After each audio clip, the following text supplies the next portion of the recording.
4 படிநிலைகளை ஒவ்வொருவருக்கும் படைத்தது. பிரம்மச்சரியம், கிரகஸ்தம், வானப்பிரஸ்தம், சந்நியாசம். இதான் 4 படிநிலை. பிரம்மச்சரியம், பிரம்மச்சரியத்துல கற்றுக்கொள். கிரகஸ்தன், குடும்பஸ்தன். வானப்பிரஸ்தம்ன்ற ஒரு நிலையை கொண்டு வந்தான். அதுக்கு என்ன நிலைன்னா, குடும்பத்திலிருந்து கொஞ்சம் அப்படி ஒதுங்குவது, குடும்ப பொறுப்புகளிலிருந்து அப்படி கொஞ்சம் ஒதுங்குவது வானப்பிரஸ்த நிலை. சாவியை கொடுத்துடணும், மருமக வந்துட்டான்னா சாவியை எடுத்து கொடுத்துடணும், கொஞ்சம் விலகி இருக்கணும். ஏன் அந்த வானப்பிரஸ்த நிலைக்கு உங்களை தள்ளுகிறான் என்றால், அப்போதுதான் நீ சேவை மனப்பான்மைக்கு வரணும்.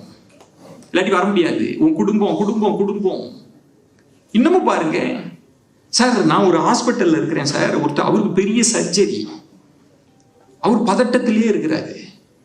நான் கேட்டேன், ஏங்க பதட்டம்? ஆப்ரேஷனை நினைச்சானே, ஆப்ரேஷனை நினைச்சு இல்லை, அப்புறம் என்ன அப்படின்னு.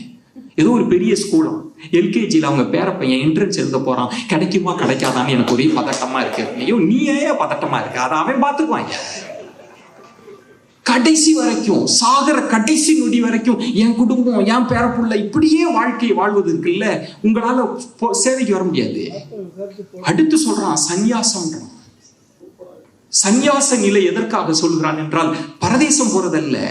சந்நியாச நிலை என்பது நீங்கள் உங்கள் குடும்பம், உங்கள் சந்ததி, இதையெல்லாம் விட்டுட்டு பொது சேவைன்ற இடத்திற்கு உங்களை நகர்த்துவது. அதுக்குதான் சந்நியாசத்தை நோக்கி நகர்த்துறான். ஆனா என்ன பெரிய பிரச்சனை தெரியுங்களா? என்ன பெரிய அதிசயம் தெரியுமா?